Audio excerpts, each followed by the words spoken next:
Dada, akam bilan endi 7 yot begonaman. Meni bunday akam yo'q, jigarlikda uzdim o'g'lim. Nima? Tavba qildim degan, astag'firulloh degan, meni tiriklagan yerga tiqmoqchimisan? Dada, siz bilan biz o'lganmiz-da. Biz bilan maslahat ham qilmasdan kecha kelgan sovchilarga men 1 yilgacha qizimni berishga imkoniyatim yo'q. Chetga borib ishlab kelib 1 yildan keyin xabarlashamiz debdilar. O'shani biz bilan maslahat qilsalar, menda imkoniyat bor-ku. Hozir borib, aka, hech qayerga ketmaysiz. Sovchilarga ayting, to'yni mana shu oyda qilib yuboramiz, yaxshi o'yla ekan desam, Mana pulingni olib qo'y o'zing. Nima, sen shunchalik dono olib ketdingmi? Akaga aql o'rgatadigan darajada.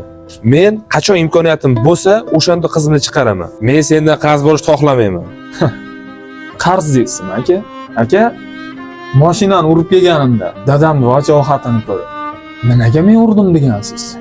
Magazinda pulim yetmay, o'rtoqlarim olgan narsaga mo'ltirab qarab turganimda, nimaga qo'lingizni to'ldirib menga narsa olib chiqib bergansiz? Begona bo'lsam nimaga pul sarflaysiz menga, aka? Qarz ekan-ku baribir. Qarz bo'lsa mana bu pul qarzimni uzish uchun, aka.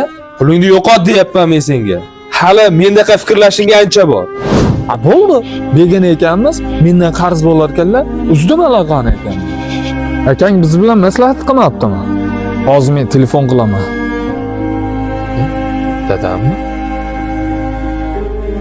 Alo, assalomu alaykum. O'g'lim, men senga o'lib bo'pman-a. Oq kapanga o'rab 2 metr joyga tashab kelishing qotdi xolos. Dada, bunday demang, umringiz uzoq bo'lsin. Hech qayerga ketmaysan. Ey, ukangda pul bor ekan, o'sha pulga to'y qilamiz. O'zi topish tushim bir ahvolda bo'lsa, ukamning pulini qanday qaytaraman? Ey, ukang meni xursand qilyapti. Bunga sen emas, Alloh beradi. Sen ham o'sha pulni olib meni xursand qilgin, yo'llaring ochilib ketadi. Xo'p, dada. Xo'p. Siz xursand bo'lsangiz bo'ldi.